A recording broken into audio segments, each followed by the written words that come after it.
What's up, everyone? This is the Osmo.com Night Shift Podcast, joined here today by my pal Emac. We are going to go through the 6-game Thursday, September 27th slate. Go through each of the pitchers. This one should be pretty abbreviated because there's only a few games. Emac, how are you doing tonight? What are you thinking about this 6-game slate with some very few options, in my opinion? I think this will be an intriguing one because we're going to have to win it with the bats, and we're going to have to pick some of the pitching that we believe is not going to get destroyed, because the pucker factor is going to be high on a lot of these guys outside of probably one Garrett Cole. And even he has not been as glorious to wind down the season as he was to start off the season. Yeah, I think I would agree with that. This one's going to be all about bats for me, as it has been lately. In September, we always talk about the uncertainty and such. That definitely exists here. So, what do you say we go through? You got what do you have on Cole? He's 12-8 on DraftKings. Probably the best raw point scorer on the slate, or he would project that way for most people. But he is $3K more expensive than anyone else on the slate. Definitely going to restrict some bats with not many options below the 8K range. Yeah, it's going to dictate a lot of what you do. Now, he does have that glorious matchup against Baltimore, which is going to be coming out with that relatively righty-heavy lineup still. They've got a couple youngsters there that are lefties and switch hitters, but they're really not going to move the needle against somebody like Cole. He's going to feel safe. Probably has the raw points, but is he going to drastically outperform any guys like Julio Teheran going against the Mets? We could throw in. We're not sure if Jose Barrios is going to be starting, but he gets the righty. Actually, Detroit can go relatively lefty now that we've called those guys up, but they're still not that great. So Barrios has an intriguing matchup. What are you going to do when you factor in their 20-30% discount? That's big. That's 3 extra hitters on a slate today. Yeah, that's kind of where I'm at as well. And Cole is, he's just so expensive. I hate the idea of paying up this high for a pitcher. In September, it's going to be his last start of the regular season. Could be abbreviated. We don't really know. Definitely want to look out for anything regarding a pitch count or maybe an innings limit. It is a great matchup, and I would expect him to rack up strikeouts for however long he pitches. Coming off that 12 strikeout game, the swinging strikes are way up the last couple starts for Cole. So nothing wrong with him as a play. It's just a price thing for me. I'm more apt to fade him at this price, or at least come in underweight if I'm making a bunch of lineups, which I will likely be doing here. I am shortchanging Cole. I was out last Friday, and I did not realize he had a 12 strikeout game against the Angels. Culpa. That's making his numbers look a little more pretty, but the analysis still stands on today. It's going to be a tough one when you look at the rest of your lineup. So these are the fun ones. It's better than a 4-game late slate. You get a little bit of differentiation here. We're going to have a dozen pitchers to choose from, probably have some sort of openers going on or some relievers that we can target in here. So it'll be fun. Play within your means, and I'm going to throw out the play for some of the NFL tickets, particularly on DraftKings and FanDuel. You can play in the low dollar stuff. You can play in 9-mans and 10 or 12-mans, and winner gets a ticket into the Sunday Million or whatever they're doing for the pricing this week. But that's what I tend to do on FanDuel if I want to have a little fun over there. And then on DraftKings, they have the same thing. So play a little Ricky Bobby, all or nothing, and the prize is something that will pay off this weekend on Sunday. So that is worthwhile. And you're going to be playing in these contests anyways. So don't consider it a double rake. That's a myth. I don't want to hear about that. Who's number 2 for you? I'm actually going to call out Julio Teheran. And here's the interesting thing about him, Jake. He has been better against lefties, but he slipped against righties. But he gets the LOL Mets. And I like to make fun of and target players against the Mets. So I'm feeling comfortable with Mr. Teheran here. Do you think he'll be on your shorter list? I think a very short list already. Yeah, my list is looking like you can count on one hand at this point. But yeah, I think that Tehran is a perfectly fine play. So he's 8,500, but when you factor in that's $4,300 less than a guy like Cole, and not saying he's the same strikeout ability, not saying that he's as good at run prevention or anything, or even that it's that great of a matchup. I think it is at worst neutral matchup, at best very above average matchup against the Mets. Seeing some righties at the bottom of this lineup like Frazier, Austin Jackson, Plawecki. You got the pitcher spot in there with Vargas. So Rosario up top. I know he's done a better job this year at not striking out, but still not someone that strikes fear into me. 3.8 run total against Tehran, and then 21 and 14% swinging strike rates his last two starts is super impressive against the Nationals and the Phillies, as well as 37% chase rates in both of those. Yep. The other two things I do want to point out is he's actually allowed a tick higher on his ISO in 2018 against righties than lefties. His 2-year numbers, it's a 190 against lefties. It's a 174 against righties. This is against 800 lefties, 700 righties. So that's not the giant dichotomy that it was once upon a time for him. This will also be the 5th time that he has faced the Mets this season. He's 1-1. In the decisions. He has 26 and 2/3 innings under his belt. He has allowed just 1 home run against them. Now, he's allowed 25 on the season, but only 1 has gone to the Mets in the 4 tries against them. He has 21 strikeouts. So he's been matching up relatively well with them, and this is one of the most watered-down lineups of this year we should be seeing for the Mets. There is no cavalry on the horizon. So this is where I'm boosting Tehran more than I normally would. It also helps that it's not in Hotlanta, and it's not really going to be warm in New York tomorrow either. Yeah, definitely want to look at the pitching weather here as well. Under 70 degrees, looks like a little bit of wind blowing in. Obviously very early to make that call, but definitely doesn't look like a hitter's paradise in New York. Do you have any interest? I'm just going to name a few guys, any of these guys jumping off to you. Lester, Trevor Williams, those guys face each other. And then Barrios. Anyone else? I guess we can include Marco Gonzalez in there as well. I do like Marco Gonzalez. We'll get to him in just a sec. Lester, this will be the 6th time he's gone against Pittsburgh. That's kind of interesting. That's a fair amount. Now we know that these guys play each other 4 or 5 different times at both home and away, especially when they're in their same division, and with the way the split schedules work, and the split schedules, meaning the trailing. You usually play 3 series, and then you go home, and you oftentimes match up against those same 3 teams you just played. So you get a lot of overlap. But damn, 6 is a lot. So I'm still okay with Lester.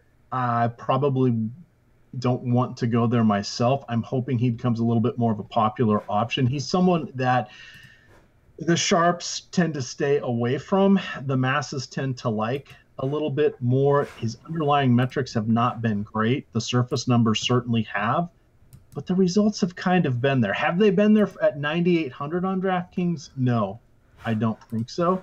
But I guess we probably, since he's got one more start, shouldn't poop on him. We'll keep this PC.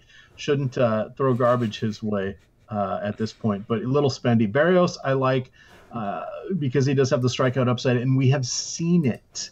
The pitch count hasn't been an issue, but in his last 2 starts, he's managed to go just shy of 12 innings with 17 strikeouts. We love it. We know he has some dramatic upside, and we've seen many 30-point games from him. But if you go look at his last 10, we've got, 1, 2, 3, 4, where he's gotten single digits, fellas, single digits on DraftKings. That's not very good. You're paying full price for him. I think I'm okay in the matchup against Detroit. And then my guy, I'm a Mariners fan, so I do like Marco Gonzalez quite a bit. This will be his 4th time facing Texas. He does face them at home, so that's a bonus. However, this was also the team he faced in his last start. He pitched in Texas.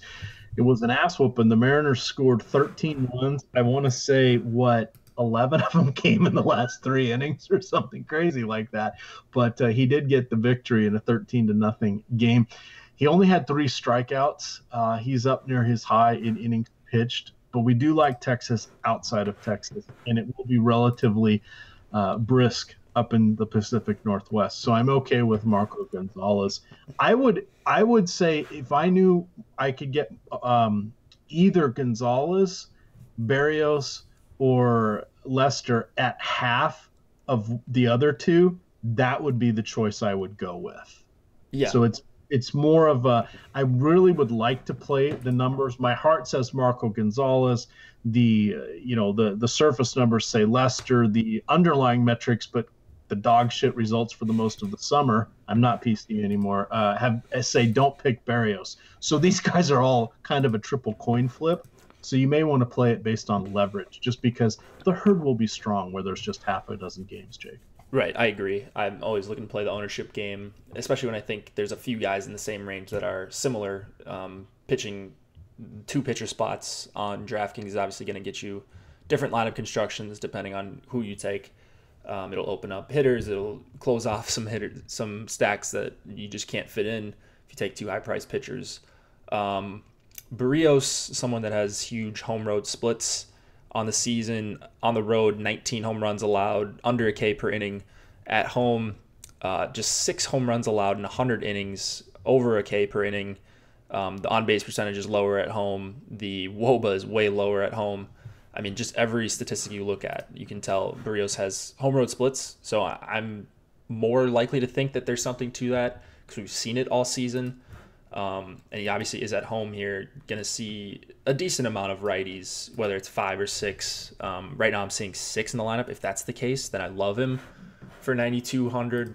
I prefer him over Williams and Lester. You mentioned Marco as well. It just makes such a big difference pitching in Texas and then going back to Seattle. He's someone that gets helped by that cool Seattle weather, I think. Over a run favorite here, minus 175 for Marco. I mean, there's just not much to dislike here. He's going to get a bunch of lefties. He can strike out righties at a perfectly fine clip as well. I don't see anything wrong with the matchup that would scare me off from Marco. So $8,800 maybe isn't the greatest price if we're talking about a bigger slate, but on this one, I'm kind of looking for safety more than anything if I'm not going to Cole, who obviously has monster upside. All right, we're gonna do the blind test here. The sight unseen. I can offer you a guy in his last 7 starts that has a 3.1 ERA. In his last 5 starts, he has exceeded 20 DraftKings points. These include matchups twice against Washington, once in Wrigley Field, and once against Miami. Does that interest you at all? His 4th start was a bit of a dud, negative fantasy points, but would you be interested in this guy at 5,400 going against the Braves? I was going to say, is that Vargas? That sounds like typical Jason Vargas. I always want to say Justin Vargas, like the old running back for the Raiders, but I always catch myself. It's Jason Vargas. I mean, I would be interested if it wasn't him. Like, he's someone that struggles with lefties. His xFIP is actually higher to lefties than righties. I mean, his numbers look completely awful for everything that I look at. So I just don't think I can get their xFIP over 5 against lefties. Bunch of hard contact, bunch of line drives, and I think he gets pretty lucky with that. Only a 283 BABIP. Doesn't really strike lefties out. So I like Freeman and Markakis a bunch here. And that's probably going to get me off of Vargas. You've obviously got Acuna and Albies, Suzuki, all respectable hitters against lefties. So I think we're going to see some Vargas chalk here. Is that kind of what you're seeing? I am. And this is going to be one where I think because of his extreme price, you can do both sides of it. Now, I would not play him and Cole. I think that's going to be the popular way to go to try to balance out your 2 options here. One, a little more safety, and one, the high variability, the high beta score, whatever you want to throw out there. But I can't stop coming back to looking at the just shy of 300 righties faced with the 380 WOBA, the 240 ISO. I know I read off some amazing numbers, but he's going to be going against Acuna, Camargo, probably Flowers. I'm missing somebody. Swanson's. Albies.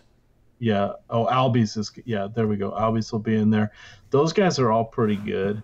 against lefties. Now Vargas has been good against lefties, and the two of the teams he shut down were the Nationals, or two of the games were Nationals there, and they have a bunch of lefties. Their best hitters with Soto and Harper are lefties. So I don't know. I'd compare Harper and Freeman and Soto and I don't know Markakis on his best day.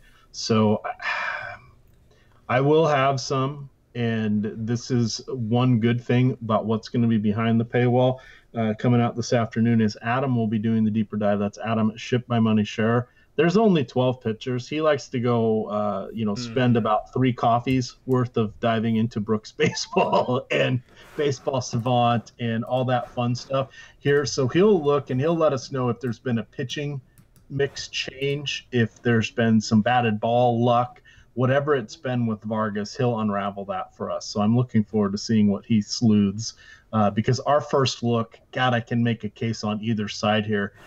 I think the appropriate cases don't play him, but that's where I think most people will line up. The people that follow other DFS sites, I think that's where we'll get the chalk on him. So yeah, I think so too.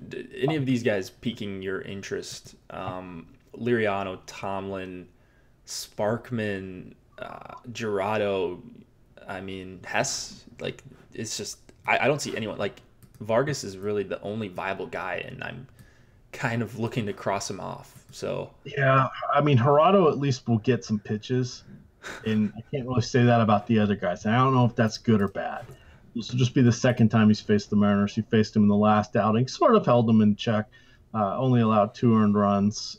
He does a pretty good job of not giving up walks, but he still has a 1.75 whip because he gives up all the contact in the world. So unless he's getting some BABIP in his favor or double plays at appropriate times, it's a little bit of an adventure with him. And we may still see him not get the start.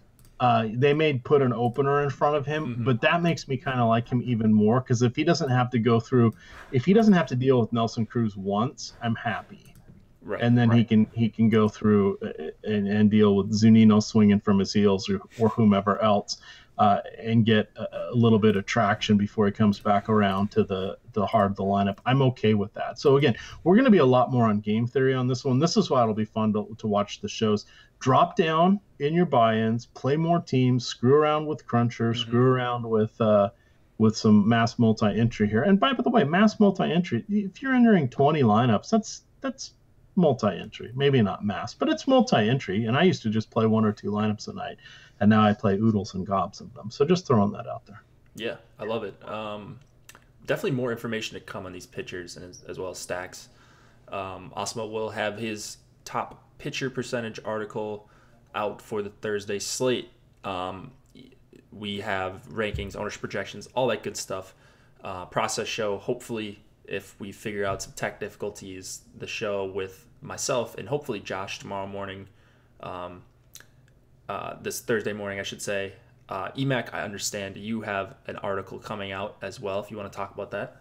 Absolutely. We are doing, this is per request of Alex Baker, Osimo himself, and said, hey, EMAC, these single game slates on NFL are getting some traction here. Would you mind writing up some content for that? And I said, yeah, I never really play these. And he said, you will be writing up content for these. And I said, all right, whatever, twist my arm. So I'm jumping in here. We started it last week with all the single game slates. I'm writing up about 1,500 words. I'm breaking down the game like a little game capsule. And then I'm listing what I think are the viable plays in the rankings in which I think you ought to play them if you're doing a handful of lineups. Now, within that, there's going to be some game theory.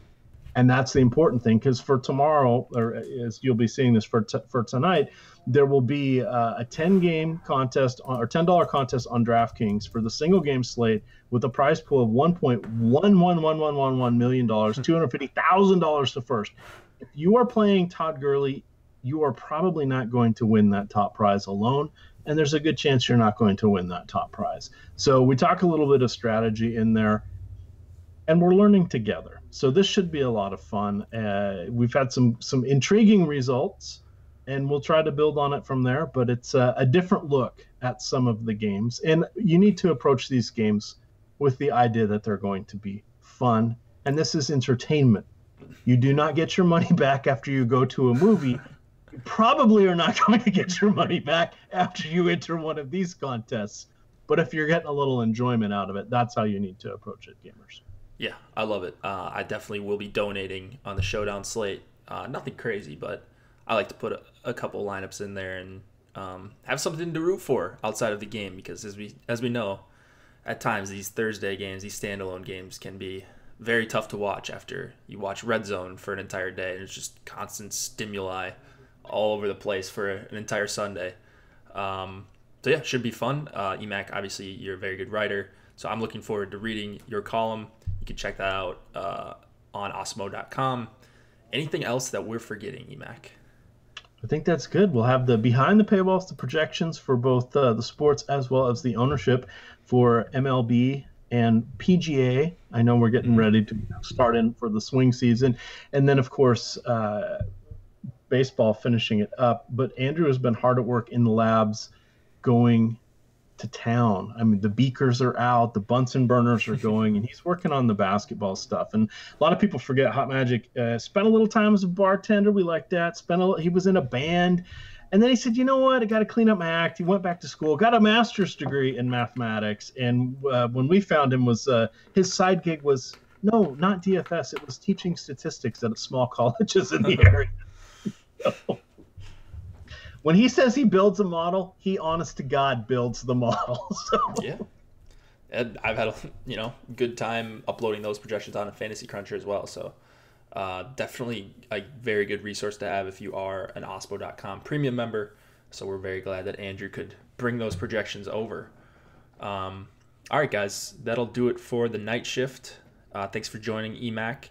And we will be back together on Monday, I believe. Join us in chat tomorrow morning for the MLB strategy video. Good luck, guys.